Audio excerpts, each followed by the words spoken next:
Carla. Pinababaya kay Carla yung tanong. Okay, so let's dive deep into the experience of Play for Life. Tanungin muna natin yung ating brand ambassadors. Kamusta? Kamusta yung mga, ano yung naging diskarte ninyo sa game? Ikaw muna, Papa P. Gusto ko manalo, kaso hindi ako nanalo eh. I tried to be practical by not getting, by staying liquid, half liquid, and then for safety, emergency token. It's nice. It's a good way to actually stay engaged, and also, you know, the information that you're gonna get, of course, when you're trying to shop for funds or accounts. What do you call it? Mutual funds? For your life choices, di ba?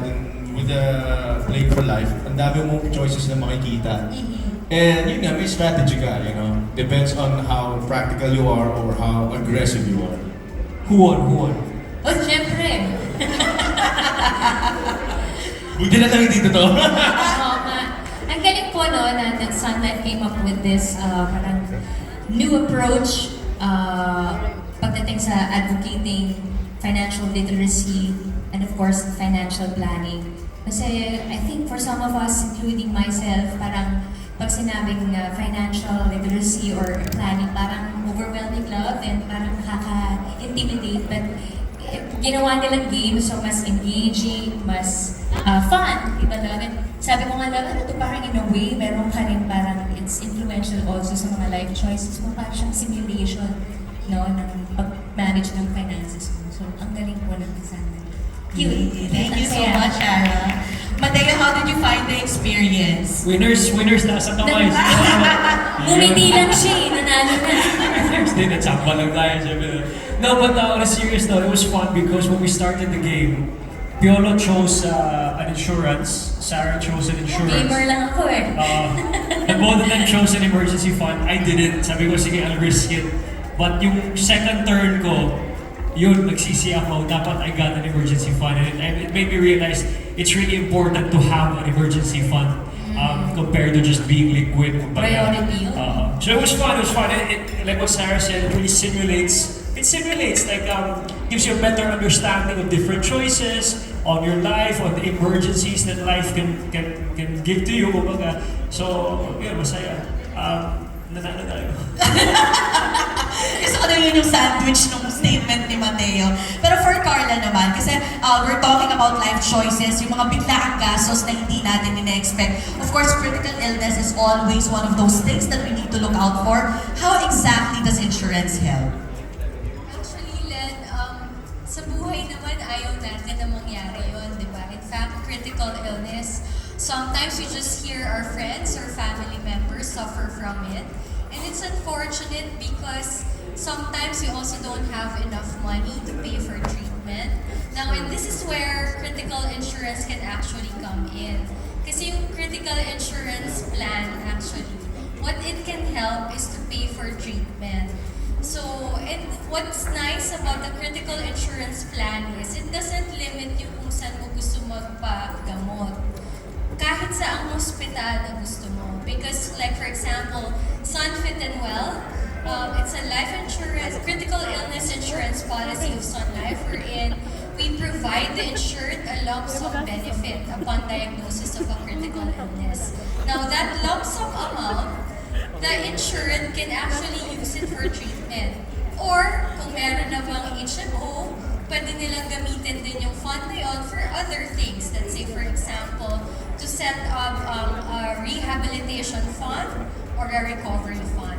So that's what's nice about these kinds of policies. Yan. So really, di ba, I'm sure a lot of you also experience nakabunot ng card, na critical illness, and then all of a sudden, you don't have that card that can save you. Di ba? You don't have that product that can save you, help you fund the treatment. So there you go. Pero syempre naman, realistically, may mga life wins tayo. I'd like to ask our brand ambassadors, ano yung mga life wins nyo lately? Para naman good vibes. Yung makatabi mo si Papa P. Kasama mo si Matteo, Guidicelli. Di ba tayo pasok mo lang? Pasok mo tama na. Sige, sabi ni Papa P. Ako, nasagot ko na.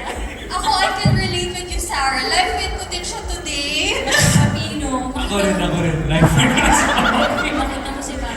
Kaninong life win na makita si Papa P today? Yeah! They inspire, on a serious note, Papa P is very, very inspiring, Papa P. Piolo is really inspiring because, you know, Sarah always tells me that, tingnan mo si Piolo.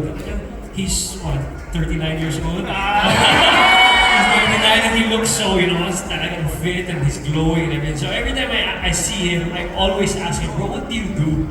And he says he eats once a day. So we try, but we can't. Well, di lang kinakaya eh. Grabe yung once a day. Oh my God. Ikaw, Papa P, what's your recent life win? Oh, I guess work-wise, you're busy. You're doing a lot of things. I just came back from a tour in the States.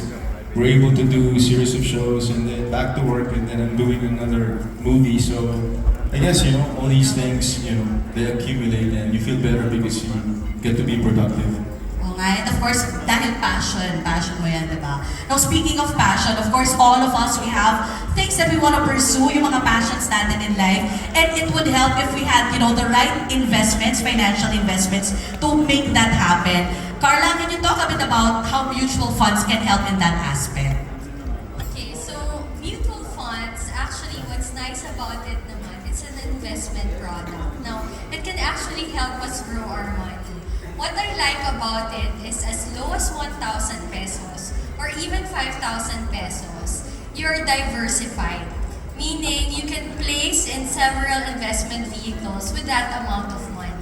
And what's nice about it too is, it's the SunLife fund managers that are actually doing the investing for you. So, depending on your risk appetite, kung conservative ka na investor, or aggressive naman na investor, may particular SunLife Prosperity Fund that can fit you. So, kung ano man yung goal or yung time horizon, mamimili lang kayo sa suite ng SunLife Prosperity Funds that are available. And so, I think it's also an investment product that is very accessible to everyone. You can do it online, so meron din si SunLife na ganon, or you can actually purchase a mutual fund through a financial advisor if you would need more advice. And some of our winners will actually get to invest in a SunLife mutual fund. Maya-maya malalaman natin kung sino yung winner na yan. But proceeding now with some questions from our friends from the press. This one is from Ken Quinto of Kapamilya Kingdom. The question goes, what advice for our brand ambassadors, what advice would you give to someone who is just starting to think seriously about their financial future? Nandun pa lang sa medyo, first steps pa lang. Medyo nag-aalangan pa siguro, but have all these dreams. What kind of advice would you give, Papa P? I would tell that person to take the risk, especially if you're young and you have that passion to, to go further in your career. You won't know it until you risk it. And that's also your safety net. Knowing that you are actually doing this for your future, so you're more, excited to work. You're more excited to wake up because you're not just paying for something, but you're building your future. Oh, it's paradox, no? It's a risk that you take, but it also the payoff is great when you go for it. What about Sarah and Matteo? For somebody na nagsisimula sa financial journey. Pag-usapan nga po namin na dapat it's best to start early on in life para while you're capable of parang working hard and of course parang syempre if you start early on the earlier the bigger the amount Well, hindi that you ko possibly mo, get. Sarah, pag lagi si Pascual pag kinakausap mo. Kasi Lalo naman mo sa eh! Kasi naman po eh! Kasi naman eh! Hindi, so mabalik nga tayo dun sa trabaho natin kasi nakakalimutan yung trabaho pag nakikita mo yung Papa P. So, ayun nga, dapat you start early on in life. At saka, meron po kasi parang connotation na pag sinabing life insurance para lang yun sa mga financially capable. Pero nakakatuwa malaman na as ang minimum rate is you can open a policy by how much po? Eh, sabi nila, 1,000! Oh, it depends actually. For example, I have a term insurance that's just 500 a month. May ganun. May ganun pala po. So, ayan. Diba? We want to encourage everyone na kumuha na ng life insurance with SunLife. Oh, doon kayo sa 129 years old company na. di ba? Oh, wow! Of course, you have to find obviously a very credible company, like what you said, 100 plus years. And like what Sarah said, it's very intimidating at first. You know, how much you have, do I have that much to invest, etc. But what's really good about SunLife is that you get to talk to a very credible, knowledgeable advisor who can really guide you along the way. When I started more than 5 years ago, with SunLife, I was very confused. How do I start? What policy do I get first? And they guided me. They said, Matteo, this is the first one. If you want to be on a longer term investment, what kind of appetite you have, etc. And now that I got another policy just a few months ago, now that I'm a married man, I would ask again my advisor, what do you think best fits? What policy best fits my lifestyle now and where I want to go? So I told them what my dreams, my goals, etc. for me, my wife, and they advised us on what policy to get. Yeah. Yun. Kasi it's a very personal di ba? Nakasalalay dyan talaga yung goals mo for the future. So, on that note, a very quick fireside chat lang tayo. I'd like to close with Carla by asking, if you would advise, along those lines din, somebody na nagsisimula sa financial journey, what particular financial instruments would you advise for them to get? Actually, it depends talaga, Len, eh. But for me, I think the best financial product is a financial product that is actually something that you thought about, that is meant to achieve the goal that you want. So if, for example, your goal is to ensure that your family will be able to persist as far as their future is concerned, then life insurance is the product for you. But if, for example, you think naman na, I need to keep on working, I need to be healthy because my family is actually depending on my income and hindi, kumbaga, bawal magkasakit, di ba? Then critical insurance now is the product for you. But if, for example, you have another goal, let's say the goal is probably to save up and invest for a down payment for a particular property, then maybe a mutual fund product is for you. That's why it's really very important, as Matt said a while ago, to find a trusted financial advisor so that financial advisor can actually help you get into those kinds of details. Kasi yung mga detalye na yun naman ang magtutulong sa'yo maging porsigido to ensure na makamit mo yung goal na yun. And that particular financial advisor also will ensure that you keep committed to that particular goal. So kumbaga, the financial product is just the vehicle for us to be able to actually achieve our dreams. Okay, there you go. Ayan na, kasi parang, guys, usually for friends in the media, FYI, we get a lot of questions on the SunLife Facebook page. Ang tanong kaagad, HM. Yan. How much? But it's not a question. HM tol. It's not a question that we can answer immediately kasi it really depends on what your needs are, and that will also influence what product you will have to get. Ayan, okay. So, I think we have a bit more time. So, one more question. Okay. Sige, babalikan ko lang ang ating cue cards. There you go. Let me ask this question from Von Milinario of One News Philippines. Question for our brand ambassadors. When you were just starting in the industry, what was your first or most memorable investment nung baguhan pa lang kayo sa industry? Pinaglaanan ng funds. Yan. Ako po, kami ng family po, yung building our own house. Yan, at saka aircon. Yan, aircon talaga. Kasi ang init doon sa apartment po namin before, so talaga, great investment yung aircon. Of course, kasi yung rest is very important. Diba? Rest is very important. Kaya if you would remember, in our Play for Life game, meron yung wellness stars. Kasi importante din yung wellness ninyo, yung mental wellness. Kaya may shopping, may eating out. Kasi diba, it's part of what makes us feel good. And we shouldn't say no to that just because we're trying to save for something in the future. Ayan. So, what about you, Papa P? Dami ko naiisip. Pero syempre, you start with very minimal pay. So I really saved up. I didn't spend. I didn't get a loan until I had enough money to get us a small house for the family. Even if I didn't have enough money, I loaned in the bank. But I had to make sure that I had enough to pay for it. In such a time that I could afford. So it's still practical, but I made sure that we have a roof over our heads. Yung medyo long-term horizon pa rin ang tinitingnan. What about Matteo? I think a few years after I started show business, when I was able to save, I invested my first property and I was able to give a down payment for that and loan the rest. And then after a few years, I was able to pay the whole amount. So that was one of my proud investment moments. Talagang property, ano? Property ang Ikaw tawag din. mo eh. Ikaw, Carla. Ang daya! Dapat meron din kaya ka Grabe, taga-tanong lang ako dito.